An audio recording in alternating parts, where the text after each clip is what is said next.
بسم اللہ الرحمن الرحیم۔ السلام علیکم ناظرین، آج میں حاضر ہوں آپ کے لیے ایک نیا وظیفہ لے کے۔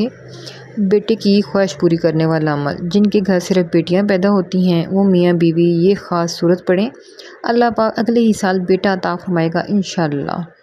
آج کی یہ ویڈیو میری ان تمام بہن بھائیوں اور میاں بیوی کے نام جو دل میں بیٹوں کی خواہش لیے راتوں کو رو رو کے دعا مانگتے ہیں۔ لیکن اس سے پہلے میں اپنی تمام بہنوں سے یہ ضرور کہنا چاہوں گی کہ بیٹیاں اللہ تعالیٰ کی سب سے خوبصورت رحمت ہوتی ہیں۔ جس گھر میں بیٹی پیدا ہوتی ہے وہ گھر خدا کی خاص رحمت اور سائے میں رہتا ہے۔ حدیث مبارکہ کے مفہوم کے مطابق بیٹی کی پیدائش پر نہ صرف فرشتے بلکہ خود اللہ پاک اس گھر کا رخ کرتے ہیں، اس بندے کو سلام کہتے ہیں، بلکہ اس کی رزق کی ذمہ داری اللہ پاک خود لے لیتے ہیں۔ یہ کتنی بڑی سعادت ہے۔ اس لیے جن کے گھر میں صرف بیٹیاں ہیں، چاہے 4 ہوں، 5 ہوں، 6 ہوں، وہ کبھی مایوس یا دل برداشتہ نہ ہوں، کیونکہ رحمت سے کبھی مایوسی نہیں کی جاتی۔ لیکن اس کے ساتھ ساتھ یہ ایک انسانی فطرت ہے کہ اس دور میں ہر انسان یہ چاہتا ہے کہ اس کے پاس اللہ کی ہر نعمت موجود ہو۔ جہاں گھر میں رحمت یعنی بیٹیاں ہوں، وہاں نسل کا وارث، بڑھاپے کا سہارا اور گھر کا چراغ یعنی بیٹا بھی موجود ہو۔ کیونکہ بہت سی مائیں ایسی ہیں جو صرف اس بات پر تڑپتی ہیں کہ ان کے گھر میں ایک بیٹا ہو جو ان کا نام روشن کرے اور سسرال کے طعنوں سے انہیں نجات مل سکے۔ تو میری پیاری بہنوں اور بھائیوں، آپ نے بالکل بھی ناامید نہیں ہونا، کیونکہ سب کچھ یقین پر قائم ہے۔ اگر آپ کا یقین پختہ ہے تو اللہ پاک ناممکن کو بھی ممکن بنا دیتا ہے۔ دنیا میں ایسی ہزاروں مائیں موجود ہیں جن کی پہلے صرف بیٹیاں تھیں، لیکن جب انہوں نے سچے دل سے خدا کے حضور جولی پھیلائی تو اللہ پاک نے انہیں چاند جیسے بیٹوں سے بھی نواز دیا۔ اس لیے آج میں آپ کو قرآن پاک کی ایک ایسی ہی صورت، معجزاتی صورت کے بارے میں بتانے جا رہی ہوں، جسے اگر میاں بیوی مل کر پورے یقین کے ساتھ پڑھنے کا معمول بنا لیں تو انشاءاللہ اگلے ہی سال اللہ پاک ان کی گود میں بیٹا عطا فرما دے گا اور ان کی جھولی کو خوشیوں سے بھر دے گا۔ تو ناظرین، اب غور سے سماعت فرمائیں کہ قرآن پاک کی وہ عظیم، مبارک اور معجزاتی صورت کون سی ہے جو انشاءاللہ آپ کی گود کو بیٹے کی نعمت سے بھر دے گی۔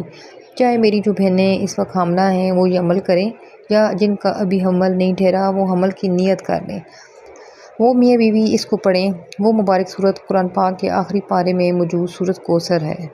ناظرین، اگر ہم اس صورت کی شان، نزول اور پس منظر پر غور کریں تو یہ صورت خود اولاد نرینہ یعنی بیٹی کی نعمت اور اس کی شان سے جڑی ہے، کیونکہ جب مکہ کے کافروں نے ہمارے پیارے نبی حضرت محمد صلی اللہ علیہ وسلم کے صاحبزادوں کے بچپن میں وصال پر آپ کو طعنے دیے اور نعوذ باللہ ابتر یعنی بے نام و نشان کہا تو اللہ رب العزت کو اپنے حبیب کا یہ رنجیدہ ہونا پسند نہ آیا، اور اللہ پاک نے اپنے محبوب کی تسلی اور کافروں کے منہ بند کرنے کے لیے یہ نازل فرمائی، جس میں اللہ نے آپ صلی اللہ علیہ وسلم کو کوثر یعنی کثیر بلائی اور لازوال نسل عطا فرمانے کی خوشخبری دی، اور آپ کو طعنہ دینے والے کو ہی بے نام و نشان کر دیا۔ یہی وجہ ہے کہ علماء کرام فرماتے ہیں کہ جو کوئی بھی بیٹی کی تڑپ اور خواہش کے لیے اس صورت کا وظیفہ کرتا ہے، اللہ پاک اس صورت کی برکت سے اس کی نسل کو آگے بڑھانے کے لیے بیٹا لازمی عطا فرماتا ہے۔ اس معجزاتی صورت کی فضیلت اتنی زیادہ ہے کہ یہ قرآن پاک کی سب سے مختصر صورت ہونے کے باوجود اپنے اندر برکتوں کا ایک بہت بڑا سمندر رکھتی ہے۔ اس کا وظیفہ کبھی بھی خطا نہیں جاتا۔ اب آپ اس کے وظیفے کا پورا طریقہ اور درست ترتیب اچھی طرح سمجھ لیں تاکہ آپ سے کوئی غلطی نہ ہو۔ جو بہنیں حاملہ ہیں یا جن بہنوں کا ابھی حمل نہیں ٹھہرا، وہ روزانہ رات کو سونے سے پہلے مکمل پاک صاف ہو کر اور باوضو ہو کر بستر پہ بیٹھ جائیں۔ سب سے پہلے آپ نے اپنے دل میں سچے یقین کے ساتھ صالح اور فرمانبردار بیٹے کی پختہ نیت کرنی ہے۔ اس کے بعد آپ نے اول یعنی شروع میں 7 مرتبہ درود ابراہیمی پڑھنا ہے جو ہم نماز میں پڑھتے ہیں۔ پھر آپ نے پورے خشوع و وضو کے ساتھ 129 مرتبہ سورۃ کوثر کی تلاوت کرنی ہے۔ جب 129 مرتبہ سورت مکمل ہو جائے تو آخر میں دوبارہ 7 مرتبہ وہی درود ابراہیمی پڑھنا ہے۔ وظیفہ مکمل کرنے کے بعد جو بہنیں حاملہ ہیں وہ اپنے دونوں ہاتھوں پر پھونک مار کر اپنے پیٹ پر مار لیں، اور جو میاں بیوی حمل ٹھہرانے اور بیٹے کے لیے عمل کر رہے ہیں وہ پانی کی 1 گلاس پر دم کر کے وہ پانی آدھا خود پی لے اور آدھا اپنے شوہر کو پلا دیں۔ یہ عمل آپ نے روزانہ بلا ناغہ کرنا ہے جب تک اللہ پاک آپ کی گود ہری نہ کر دے۔ انشاءاللہ اس صورت کی برکت سے آپ کے گھر میں چاند جیسا بیٹا ضرور پیدا ہوگا۔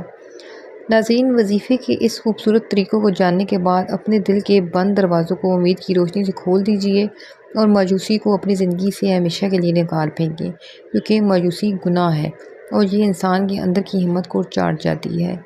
یاد رکھیں کہ حالات چاہے کتنی ہی کٹھن کیوں نہ ہوں، آپ کا رب آپ کی ہر سسکی اور ہر دعا سے واقف ہے اور کبھی بھی اپنے بندے کو اکیلا نہیں چھوڑتا۔ ایک اچھا اور بہترین انسان بننے کا سفر وہیں سے شروع ہوتا ہے جہاں ہم اپنے دلوں کو صاف کر لیتے ہیں، دوسروں کے لیے آسانیاں پیدا کرتے ہیں اور ہر حال میں اللہ پاک کا شکر ادا کرتے ہیں، کیونکہ جو انسان دوسروں کے دکھ درد کو اپنا سمجھتا ہے، کسی کی دل آزاری نہیں کرتا، کائنات کا مالک اس کی جھولیوں کو ایسی نعمتوں سے بھر دیتا ہے جس کا اس نے تصور نہیں کیا ہوتا۔ زندگی کو عاجزی، محبت اور سچے یقین سے سجائیں، اپنے اخلاق کو خوبصورت بنائیں، آپ سے ملنے والا ہر شخص آپ کے حق میں دعا کرنے پر مجبور ہو جائے، اور جب آپ ایک سچے اور اچھے انسان بن کر خدا کے حضور جھولی پھیلائیں گے تو وہ کبھی بھی آپ کو خالی ہاتھ نہیں لوٹائے گا۔ اگر آپ کو ہماری آج کی یہ ویڈیو پسند آئی ہے اور آپ نے دل کو ایسی